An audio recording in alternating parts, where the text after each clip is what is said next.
Hello everyone. This lecture series is brought to you by Raj Malhotra's IAS Institute, Chandigarh. ये lecture series उन सभी students के लिए है जो कि पंजाब यूनिवर्सिटी के 5 ईयर या 3 ईयर लॉ एंट्रेंस एग्जाम की प्रिपरेशन कर रहे हैं। By means of this lecture series, I, Ayush Gupta, will be covering up the legal aptitude section of this entrance exam for all of you. So till now we have covered up the constitution part of the legal aptitude. With this lecture, we are going to begin with the law of torts. It is going to take us about 2 lectures, including this one, to complete this topic. So, let us first see what all topics are we going to cover up in the law of torts.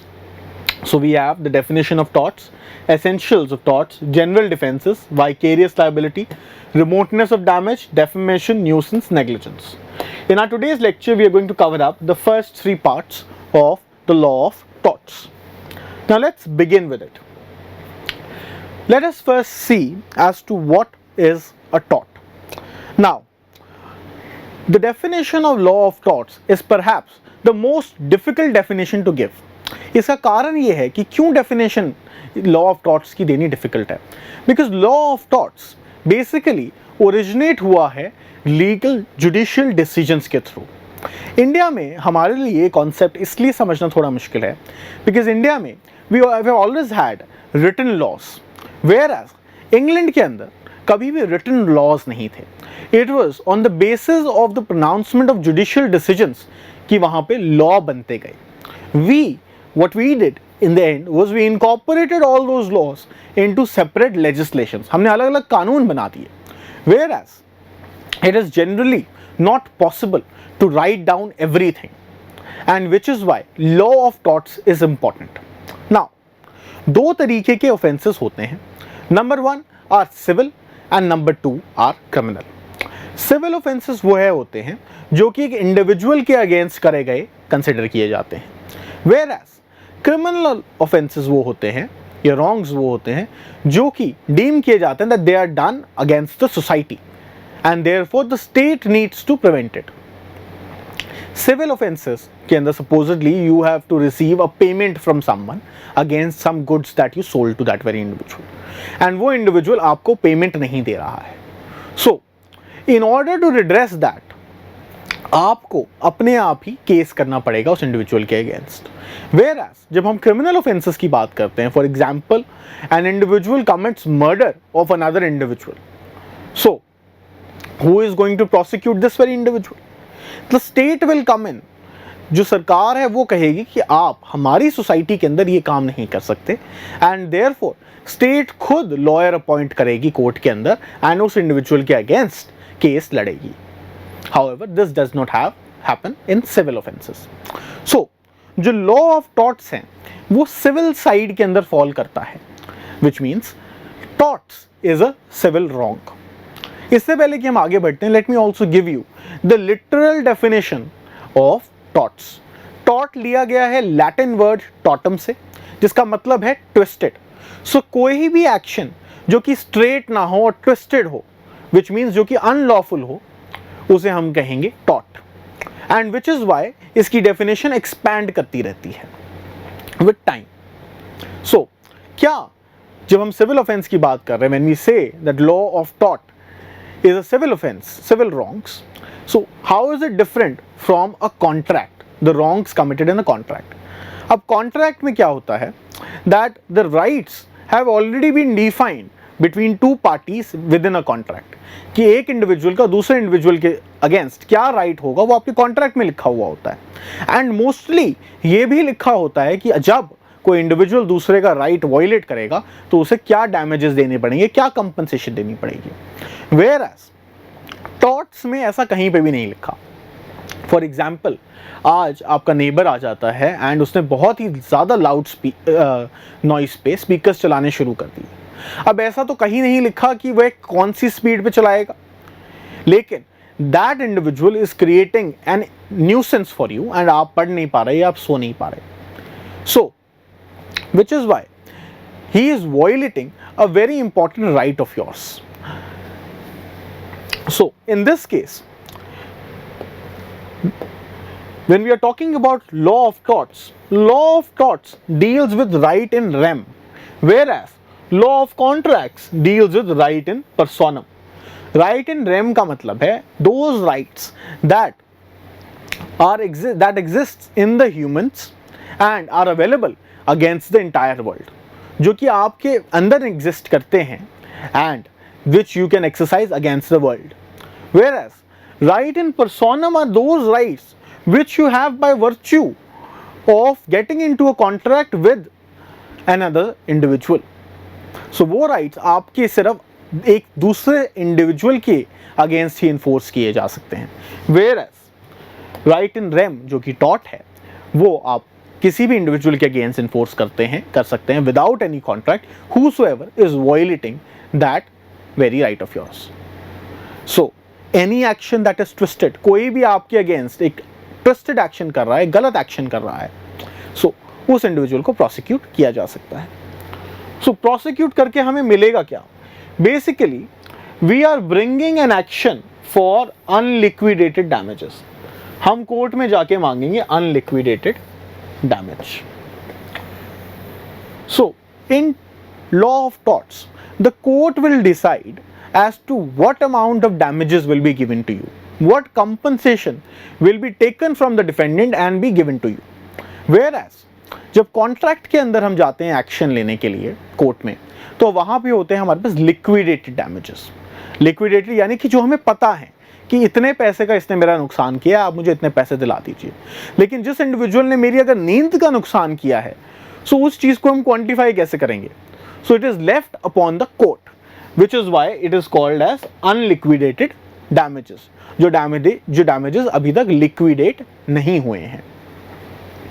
So again tort के लिए भी आपको private action लेना पड़ेगा, आपको खुद court में जाके एक्शन लेना पड़ेगा, स्टेट आपकी तरफ से नहीं जाएगी. So this is with respect to the definition of law of torts.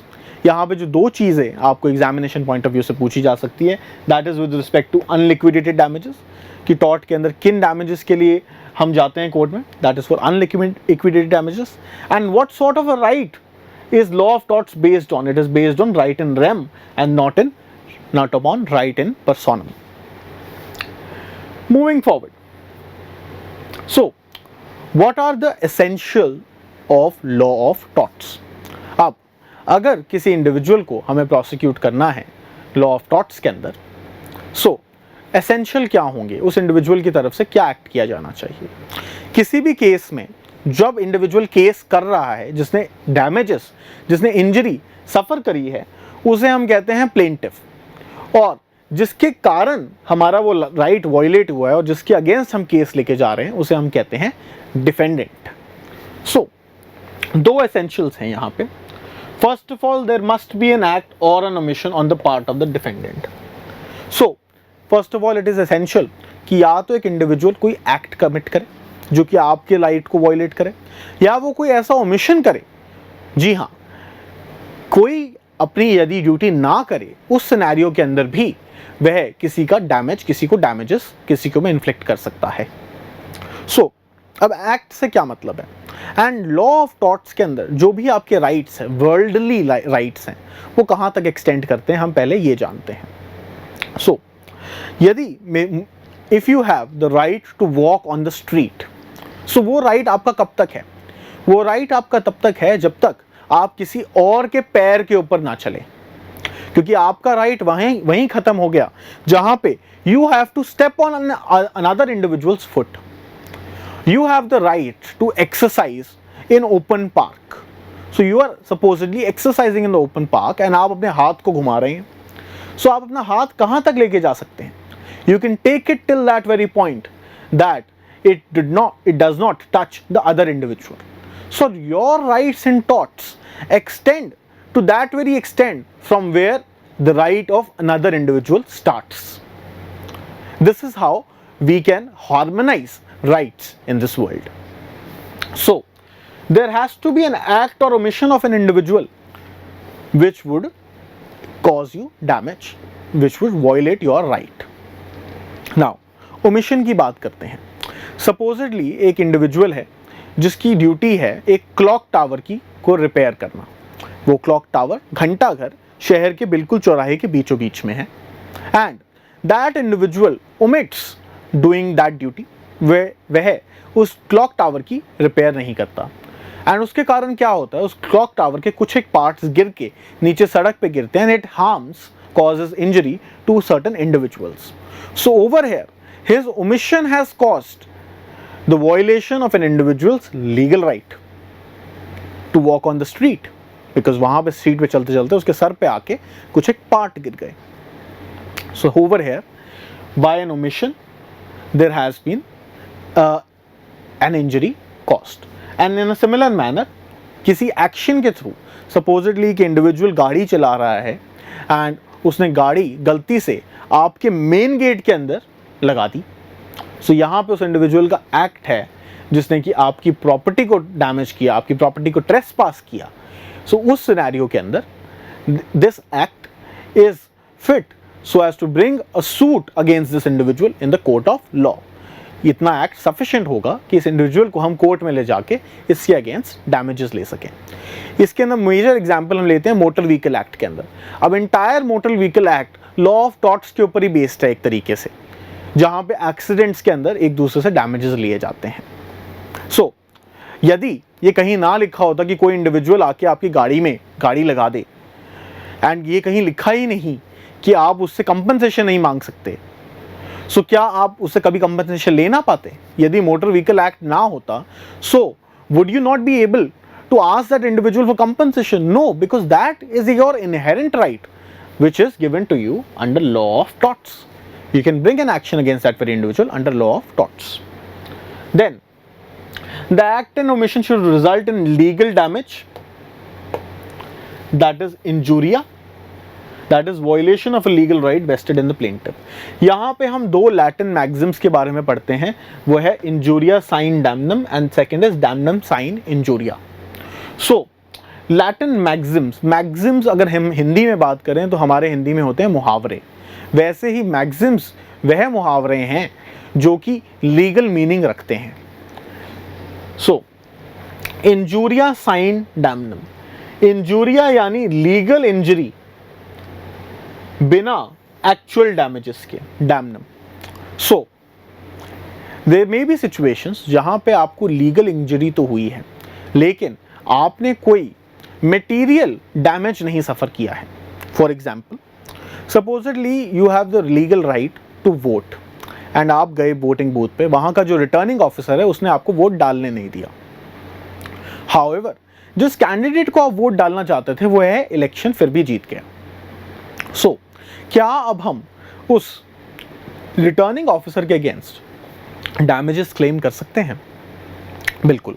Under law of torts he has violated our legal right to violate, irrespective of the fact कि मुझे कोई उससे डैमेज नहीं हुआ, कि मेरा कैंडिडेट हारा नहीं, लेकिन फिर भी क्योंकि मेरे राइट की वायलेशन हुई है मैं उसके अगेंस्ट केस करके उससे कंपनसेशन डिमांड कर सकता हूँ. Whereas there can also be situations जहाँ पे हमें डैमेज तो हुआ है, डैमनम साइन इंजूरिया, लेकिन कोई लीगल इंजरी नहीं हुई. No legal injury, damage is there. So let me give you another example with respect to this maxim. Supposedly A is running a primary school with about 50 students and the fees he is charging is 100 rupees per student. What B does now, B A के school के just सामने एक उससे भी बड़ा school खोल देता है एंड फीस रख देता है आधी. सो उससे होता ये है कि ए के लगभग 70% स्टूडेंट्स बी के स्कूल में चले जाते हैं. Now A has suffered a lot of monetary damage, लेकिन यहाँ पे ए का कोई लीगल राइट वायलेट नहीं हुआ है बिकॉज बी ने ए का स्कूल नहीं बंद किया, बी ने ए का स्कूल ब्लॉक नहीं किया. सिमिलर एग्जाम्पल हम ले सकते हैं रिलायंस जियो के केस में.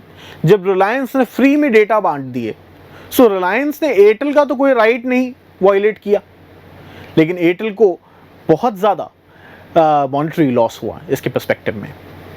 So in order to bring an action under tort, this very act और omission should result in injuria legal injury irrespective of the fact कि उससे आपको डैमेज हो रहा है या नहीं हो रहा। So with respect to examination generally question पूछा जा सकता है what is injuria sine damnum और damnum sine injuria. Now moving forward, let us look at the general defenses. Supposedly, plaintiff defendant के against कोर्ट में केस लेके जाता है for compensation and defendant ने कोई right violate किया ही है, which means legal right तो कोई plaintiff का violate हुआ है कि वह कोर्ट में गया है defendant के against for compensation। अब क्या वो कौन से डिफेंसेस हैं, वो कौन सी रीजनिंग है जो कि डिफेंडेंट दे सकता है ताकि वह ये कंपनसेशन देने से बच जाए। सो इन्हें हम कहेंगे general defences and these are 8 in number. So we are going to look one by one to all these defences. So the first defence is voluntary non fit injuria. Hindi के अंदर अगर इसकी पैरेलल्स के अंदर हम कोई मुहावरा दे सकते हैं तो उसका मतलब है आ बैल मुझे मार। वॉलंटरी यानी कि वॉलंटरली यदि कोई इंडिविजुअल वॉलंटरली कंसेंट देता है किसी हार्म को सहने का, देन उस इंडिविजुअल का लीगल राइट एक तरीके से वेव ऑफ हो जाता है। So that individual has waived his right himself if he has consented himself voluntarily to suffer that harm or to put himself in place of that harm. For example, आप एक cricket match देखने जाते हैं, so there is every possibility कि जब आप stadium में बैठे हुए हैं तो जब एक प्लेयर शॉट लगा रहा है, so वो शॉट उड़ के स्टैंड्स की तरफ आ जाए and that shot might hit you, that ball might hit you. So will you be in a position to bring a case against the player? क्या आप उस प्लेयर के अगेंस्ट कोर्ट में जाके केस करके उसे डैमेजेस डिमांड कर सकते हैं? No. What is the reason behind it? Because you have voluntarily gone to the stadium to watch the match, knowing very well कि there is a possibility कि stadium की तरफ भी बॉल आती हैं। So in this very scenario, you have understood the nature of harm that you are going through and you have consented it. अब consent कैसे लिया जाएगा, आपकी इजाजत कैसे ली जाएगी इस हार्म को सफर करने के लिए, या अपने आप को putting in this harms way. This can be N express consent और दिस कैन बी इम्प्लाइड, आपके एक्शन से जाना जा सकता है। फॉर एग्जाम्पल, जब आप जा रहे हैं स्टेडियम की तरफ तब आप बोल के तो नहीं जा रहे कि अच्छा मुझे बॉल लग जाएगी so I will not ask for damages. It is implied from your action that because you're doing that activity, you are taking up the risks along with that very activity. So, in order to give this defense, हमें 3-4 चीजें defendant को देखनी पड़ेगी। That is, जो consent है that must be free and obtained without fraud. Basically, जो consent लिया जा रहा है वो किसी इंडिविजुअल को मिसगाइड करके नहीं लिया जाना चाहिए, and that consent should be informed. That individual should know the repercussions of the actions that he is about to take. ठीक है? And without fraud. ऐसा नहीं होना चाहिए कि हमने उस इंडिविजुअल को कुछ कहा कुछ और एंड उसे सिचुएशन में किसी और डाल दिया। Secondly, mere knowledge does not imply consent. So, irrespective of the fact कि आपको नॉलेज है कि उस एक्ट के अंदर जो आप करने जा रहे हैं उसके अंदर रिस्क्स क्या हैं, so that would not be sufficient enough in order to claim this defense. ये जनरली ये वाली बात आती है in cases of master and servant के बीच में जब डिस्प्यूट्स होते हैं। फॉर एग्जाम्पल, एक मास्टर ने अपने सर्वेंट को कहा कि you go to the market on this horse and fetch me some goods. इस हॉर्स पे बैठ के जाओ और मुझे कुछ सामान ला के दो मार्केट से। Now the master and the servant knows very well कि ये हॉर्स ठीक नहीं है, ये थोड़ी सी भी चीज़ पे डर जाता है and this horse can inflict सब डैमेजेस जो भी इसे राइड करेगा। So servant tells the master कि sir I will not ride this horse, but the master insists, and the servant because he is in such a position कि अगर वह master को मना कर देगा तो शायद उसकी जॉब पे आ सकती है, फिर भी वो सर्वेंट जाता है उस हॉर्स के ऊपर, एंड हुआ वही, रास्ते के बीच के अंदर उस हॉर्स ने उसे पटक के नीचे गिर दिया, and he sustained injuries. So in that very scenario, he can bring an action against the master to give him compensation, irrespective of the fact that he had knowledge कि उस हॉर्स पे बैठने से इंजरी हो सकती है. So 2 points needs to be satisfied अगर voluntary non fit injuria का डिफेंस लेना है डिफेंडेंट को केस के अंदर. नंबर 1 कि प्लेंटिफ न्यू कि रिस्क क्या है. Second, knowing the same he had agreed to suffer the harm.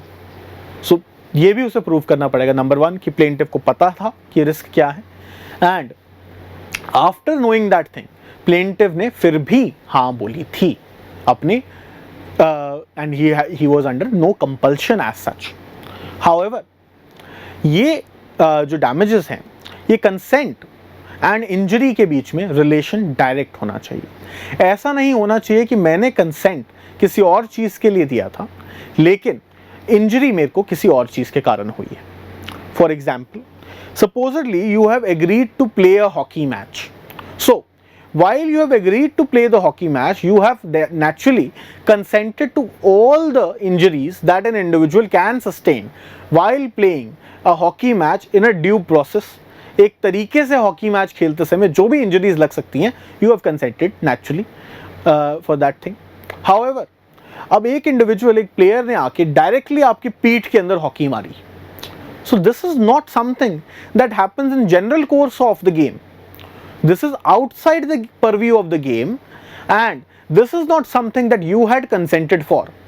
So इस सिनेरियो के अंदर आप उस इंडिविजुअल के अगेंस्ट केस लेके जा सकते हैं, एंड आप उस इंडिविजुअल के अगेंस्ट डैमेजेस मांग सकते हैं, because you had not consented to be beaten up by the hockey. You had consented for all the injuries that can happen during the time of the game of the hockey, not otherwise. Now, क्या voluntary non fit injuria का कोई exception है? So yes, इस defence की exception है rescue cases में. Supposedly एक individual की एक हॉर्स कार्ट है एंड उसने सड़क के बीच में उस हॉर्स कार्ट को खड़ा कर दिया. नाउ what happens is एक बच्चे ने एक स्टोन लिया एंड उस हॉर्स कार्ट में मारा, and that horse cart started moving down the street and there was a lady standing down the street. एक पुलिसमैन ने उस चीज को देखा and that policeman came in the way and tried to stop that very horse cart. Although he was able to stop that very horse cart, but he sustained certain injuries. Now that policeman has brought an action against the defendant for damages. So वो horse cart चली, police वाले ने lady को बचाने के लिए, rescue करने के लिए बीच में आया. लेडी तो रेस्क्यू हो गई बट वो पुलिस वाले को इंजरीज हो गई, and therefore that policeman sued, court में ले गया डिफेंडेंट को जिसकी वो है हॉर्स कार्ट थी फॉर डैमेजेस. डिफेंडेंट अब वहां पे ये नहीं कह सकता कि sir this is a case of voluntary non fit injuria. Police वाले को पता था कि अगर वो हॉर्स कार्ट के सामने आएगा तो उसको इंजरी हो सकती है. So court said nothing doing, this is a rescue case. यहाँ पे आपकी गलती के कारण जो डैमेजेस दुनिया में हो सकते थे उसको बचाने की कोशिश करी गई है, एंड आपकी गलती को प्रिवेंट करने की कोशिश करी गई है, एंड देयरफॉर आप यहाँ पे वॉलंटरी नॉन फिट इंजूरिया का डिफेंस नहीं ले सकते. So this was with respect to the defence of voluntary non fit injuria. Moving on to the other defence, that is plaintiff the wrongdoer. When the plaintiff himself is a wrongdoer, he is not disabled from receiving in tort unless some unlawful act or conduct on his part is connected with the harm suffered by him as a part of the same transaction. So, law of torts के अंदर एक exceptional circumstance है जहाँ पे यदि जो plaintiff है जो कि केस लेके आ रहा है अगेंस्ट डिफेंडेंट, अगर उसकी खुद की ही कोई गलती है तो जनरली ये कहा जाता है जब आप खुद, when you are yourself wrong, you should not come to the court, क्योंकि जब गलत इंसान कोर्ट में आके डैमेजेस नहीं मांग सकता। हाउएवर यहां पे अब फर्क इस बात का है कि ये देखा जाएगा कि क्या जो गलती प्लेंटिफ ने करी एंड जो हार्म प्लेंटिफ ने सफर किया, the wrong that the plaintiff did and the harm that he suffered, are these two interconnected or not. अगर ये इंटरकनेक्टेड नहीं है, then plaintiff can bring action for damages against the defendant. इसका मैं आपको example देता हूं। एक जो डिफेंडेंट है वह एक पुल को मेंटेन करता है एंड प्लेंटिफ के पास एक ट्रक है। सो ये पुल एक सर्टेन अमाउंट ऑफ वेट को ही बेयर कर सकता है, लेकिन प्लेंटिफ एक ओवरलोडेड ट्रक इस पुल पे लेके आना चाहता है एंड यहां पे एक वार्निंग साइन भी दे रखा है कि ओवरलोडेड ट्रक्स ना आए। Now ignoring this very sign, plaintiff फिर भी अपना ओवरलोडेड ट्रक इस पुल के ऊपर ले आता है एंड ये पुल कोलैप्स कर जाता है। सो नाउ क्या प्लेंटिफ मांग सकता है damages from the defendant? No, because over here the plaintiff is himself wrong doer and his act corresponds directly to the harm suffered by him. जो प्लेंटिफ को यहाँ पे हार्म हुआ है वो उसके खुद के एक्ट के कारण हुआ है, इसके कारण से he can not ask for damages. However let's see another situation. Again यहां पे पुल है, प्लेंटिफ अभी भी ओवरलोडेड कार्ट लेके आ रहा है, लेकिन जो डिफेंडेंट है ये सबको पता है defendant has not taken good care of this bridge and अगर प्लेंटिफ नॉर्मल वेट भी लेके आएगा तब भी ये ब्रिज गिर जाएगा। सो अब इस सिनेरियो में जब वो ओवरलोडेड लेके भी आ रहा है, जब ये ब्रिज गिरता है, सो ये ब्रिज इसलिए नहीं गिरा क्योंकि वो ओवरलोडेड ट्रक लेके आ रहा था, बट इसलिए गिरा क्योंकि डिफेंडेंट ने इसके तरीके से रिपेयर नहीं करी थी। सो इस सिनेरियो के अंदर despite of himself being in wrong, plaintiff by bringing and overloaded truck, still the defendant action against defendant can be bought in for damages. खुद की गलती होते हुए भी ओवरलोडेड ट्रक लेके आ रहा है प्लेंटिफ ब्रिज के ऊपर, लेकिन क्योंकि डिफेंडेंट की पहले गलती है क्योंकि उसने ब्रिज को मेंटेन नहीं किया, फिर चाहे ओवरलोडेड ट्रक आए चाहे नॉर्मल ट्रक आए, ब्रिज ने तो गिरना ही था। सो यहां पे गलती होते हुए भी प्लेंटिफ की डिफेंडेंट के ऊपर हम एक्शन लेके आ सकते हैं। So over here the second defence that we have is plaintiff the wrong doer, irrespective of the fact that the plaintiff is a wrong doer, फिर भी एक्शन लेके आया जा सकता है। या फिर अगर एक्चुअल में प्लेंटिफ के कारण ही डैमेज हुआ है तो वो डिफेंडेंट उस चीज को वो डिफेंस ले सकता है। जैसे कि मैंने आपको बताया कि अगर वो ओवरलोडेड ट्रक ला रहा है, पुल बिल्कुल सही तरीके से उसे मेंटेन कर रखा है and it is because of the reason that plaintiff has violated something that the bridge collapsed. So moving forward, inevitable accident. So accident का मतलब क्या होता है? Accident mean an unexpected injury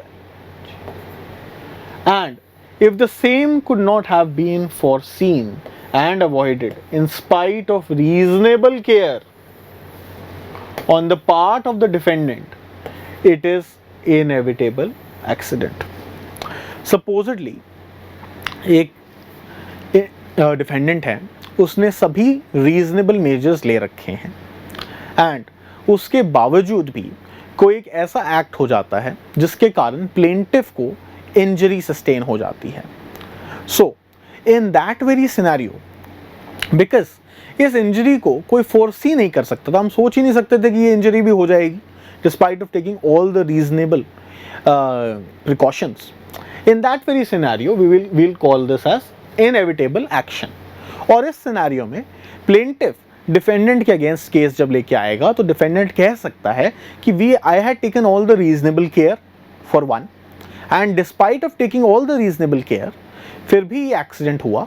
so this is an unfortunate event and I should not be made liable to pay damages because of this thing. So Pollock says It does not mean absolutely inevitable, but it means not avoidable by any such precaution as a reasonable man doing such an act then and there could be expected to take. इसका मतलब ये नहीं है कि उस act को, जो वो इनएविटेबल इंसिडेंट हुआ, उसे हम कभी सोच नहीं सकते थे उसके बारे में. However, कोई एक रीजनेबल इंडिविजुअल उतनी ही प्रिकॉशन लेता है रिमोट इंसिडेंट्स के लिए जितनी ली जानी चाहिए. सो इन दैट वेरी सिनेरियो हम उन एक्ट्स को इनएविटेबल एक्ट्स कहते हैं. ज़रूरी नहीं है कि वह ऐसे एक्ट हो जिसके अगेंस्ट हम पूरे प्रिकॉशन ले नहीं सकते थे, बट उस टाइम एंड मोमेंट में जितने प्रिकॉशन लिए जाने चाहिए थे वो हमने लिए. यहाँ पे इसे समझने के लिए हम केस देख लेते हैं होम्स वर्सेस मैथेयर का. अब इसमें एक इंडिविजुअल ने, ग्रूम एंड ब्राइड ने, they had hired some horses in order to travel their way from one town to another. रास्ते के अंदर there were certain dogs that started barking ferociously at the horses. So, क्योंकि वे dogs बिल्कुल लगातार horses के पीछे बाग करते जा रहे थे, so जो horse थे वो startled हो गए and horses भाग पड़े आगे, जिसके कारण से जिस horse के ऊपर bride बैठी थी वह नीचे गिर गई, whereas जो ग्रूम था वो बैठा हुआ था एक दूसरे हॉर्समैन के साथ, वो बच गया. सो जो ब्राइड थी, she bought a case against the individual from whom they had hired the horses, कि सर आपके कारण मुझे इंजरी हो गई. Now that individual said that these two horses are perfectly fine horses, sane horses. It was an inevitable event कि वहां पे इतने सारे dogs आ गए and they started continuously barking, जिसने उस हॉर्स को स्टार्टल कर दिया. सो इस सिनेरियो में I could not have done anything. So the court took this defence as inevitable accident and therefore no damages were given against the defendant in this very case. Moving forward, act of God. Now although act of God भी एक तरीके का inevitable action है, लेकिन act of God generally natural calamities से deal करता है and natural incidences से डील करता है due to weather. For example, there is an extremely heavy weather जिसके कारण से कोई दुर्घटना हो गई. So let us read this. An act of God is a kind of inevitable accident with the difference that in the cases of act of God, the resulting loss arises out of the working of natural forces like exceptionally heavy rainfall, storms, tempests, tides, volcanic eruptions. Occurrence must be extraordinary. So, the occurrence has to be extraordinary.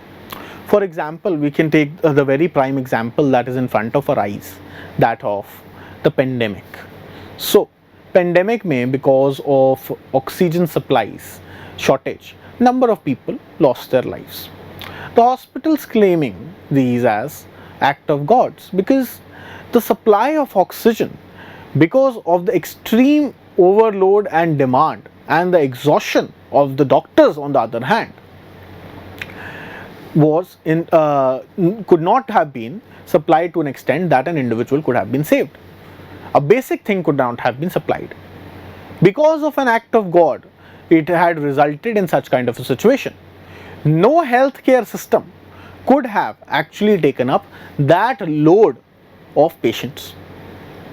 Because अगर हम इतना ज़्यादा infrastructure खड़ा भी कर दें, so after the pandemic ends, वो सारा इंफ्रास्ट्रक्चर डंप हो जाएगा and उसकी इकोनॉमिक कॉस्ट बेयर करनी बहुत ज़्यादा मुश्किल हो जाती है. And all of a sudden, no one could have anticipated the extreme rise in demand of oxygen also. So these are occurrences जो कि extraordinary situation में हुई हैं. Moving forward, private defense. The law provides reasonable force to protect one's person or property. If the defendant uses force which is necessary for self-defense, he will not be liable for the harm caused thereby. It is also necessary that such force is absolutely necessary. Now, if an individual is coming on your own property or is trying to hit you against your body, so that individual is actually violating your right over that very property and your right in your body. So अपनी property या अपनी body को बचाने के लिए आप उस individual के ऊपर कोई हार्म इन्फ्लिक्ट कर सकते हैं. उस हार्म को इन्फ्लिक्ट करने के अगेंस्ट वह इंडिविजुअल आपके उसके कारण से आपसे डैमेजेस नहीं मांग सकता, बिकॉज आपने वो हार्म उसके ऊपर इन प्राइवेट डिफेंस इन्फ्लिक्ट किया है, ना कि जानबूझ के. अंडरस्टूड? सो इन सिनेरियोज में कितना हार्म आप इन्फ्लिक्ट कर सकते हैं? आप उतना ही हार्म आपको इन्फ्लिक्ट करना है जितना कि सफिशिएंट होगा आपके राइट की वायलेशन को बचाने के लिए. ऐसा नहीं है कि एक इंडिविजुअल नॉर्मली आपकी फील्ड पे चल रहा है एंड आपने उसके ऊपर गोलियां चला दी एंड आपने उस इंडिविजुअल को मार दिया वहां पे. So that individual was walking in actual terms without any arms on your field, and you could have easily shouted at that individual and gave him a warning that get off my property in daytime. However, if you resort to shooting that individual point blank, that would not have been an appropriate action under private defense. So your response should be appropriate. There have been cases जहाँ पे एक individual, एक thief आपके घर में आया, उस individual के ऊपर थोड़ा बहुत उसकी पिटाई करी गई and that individual started running back. वो इंडिविजुअल आपके घर से भाग रहा है वापस जाने के लिए, लेकिन फिर भी जिस इंडिविजुअल के घर में वो आया था उसने पीछे से उसके ऊपर गोलियां चलाई. सो नाउ जब वो वापस भाग ही रहा है तब आपके ऊपर कोई भी चांस नहीं है आपको हार्म होने का. At that very point it would have been wrong to exercise this private defence in such a manner. So private defence का डिफेंस कब यूज किया जा सकता है डिफेंडेंट द्वारा, ये भी देखना होगा उसे तरीके से, and that defence should be appropriate, excessive नहीं होना चाहिए. Moving forward, mistake. For the time being, although in law neither mistake of law is an excuse, and in case of law of torts, mistake of fact is also not an excuse. आप कभी भी, हम एक presumption लेते हैं law के अंदर, जब आप पढ़ेंगे तो आपको समझ आएगा कि this presumption is that non knowledge of law is no exception. यदि आपको किसी लॉ के बारे में ज्ञान नहीं है ना, आप कोई एक्ट कर देते हैं, सो आप ये डिफेंस नहीं ले सकते थे that sir I did not have this knowledge, because अगर ऐसा होने लग गया तो every second individual can take that very defence, और उस कानून को बनाने का जो सारा पर्पस है वो पर्पस ही खत्म हो जाएगा. बट क्या ये डिफेंस हम विद रिस्पेक्ट टू फैक्ट्स ले सकते हैं? It depends from loss to loss. हर अलग अलग टाइप के लॉस के ऊपर डिपेंड करता है. यदि वह लॉ देता है कि यस, अगर आप किसी फैक्ट के द्वारा, फैक्ट के बेसिस पे आपको गलती लग गई तो आप ये ले सकते हैं, सो उस सिनेरियो के अंदर तो लिया जा सकता है. अगर वो आपको नहीं देता वो प्रोविजन तो आप नहीं ले सकते. For example, honest believe in the truth of a statement is a defence for an action for deceit. एक इंडिविजुअल ने कहा कि इस सामने वाले इंडिविजुअल ने मुझे गलत प्राइस बताया इस होटल का, and because of this very individual I had to pay extra price at the hotel. However, जिस इंडिविजुअल ने प्राइस बताया वह खुद भी वो प्राइस पे करके आया था, किसी कारण से ज़्यादा उस पर चार्ज हुआ था वो प्राइस, लेकिन उसको वो उस बात के बारे में पूरी नॉलेज नहीं थी. So over here this individual was in a mistake of fact, and therefore he cannot be charged with the offense of deceit for the tort of commission of deceit. इस इंडिविजुअल को charge नहीं किया जाएगा. Moving forward to the second last defense, that is that of necessity. So an act causing damage if done under a necessity to prevent a greater evil is not actionable even though harm was caused intentionally. So यदि circumstances कुछ ऐसे हो जाएं कि आप avoid ना कर पाएं एक एक्शन लेने के लिए, and that action is extremely important to in order to prevent a larger harm, एक ज़्यादा गलत ना हो जाए, उस चीज़ को प्रिवेंट करने के लिए वो circumstance में आपको वो एक्शन लेना पड़ेगा, डिस्पाइट ऑफ द फैक्ट कि एक लेसर हार्म आप उसे को कमिट करेंगे, तो उसके अंदर हम डिफेंस ऑफ नेसेसिटी ले सकते हैं. इसके अंदर मैं आपको एग्जांपल देता हूं. ये फॉरेस्ट है, यहाँ पे फायर लग गई है एंड ये फायर आगे एक्सपैंड कर रही है और यहाँ पे वुडन हाउसेस हैं, पूरी कॉलोनी है वुडन हाउसेस की। नाउ इस एरिया के बाद इसके पास कोई एक्चुअल में फ्यूल नहीं है जिसके ऊपर से आग जल सके। Now in order to prevent this fire to expand to this colony, it would be necessary कि हम इस घर को नीचे ढहा दें। सो एक इंडिविजुअल आया एंड उसने इस घर को तोड़ दिया अपनी क्रेन से, जिसके कारण ये जो फायर है ये पूरे टाउन के अंदर एक्सपैंड होने से बच गई। However, the owner of this very house then bought a suit for damages against the owner of this house, जिसने आके इस घर को तोड़ा था। Now, the defendant over here claims कि now he did this out of necessity, because अगर उस इंडिविजुअल का जो सबसे पहले घर पड़ रहा था उसको ना गिराया जाता, सो उसके कारण पूरे शहर के घर जल सकते थे। And therefore he committed a smaller wrong in order to prevent a larger wrong.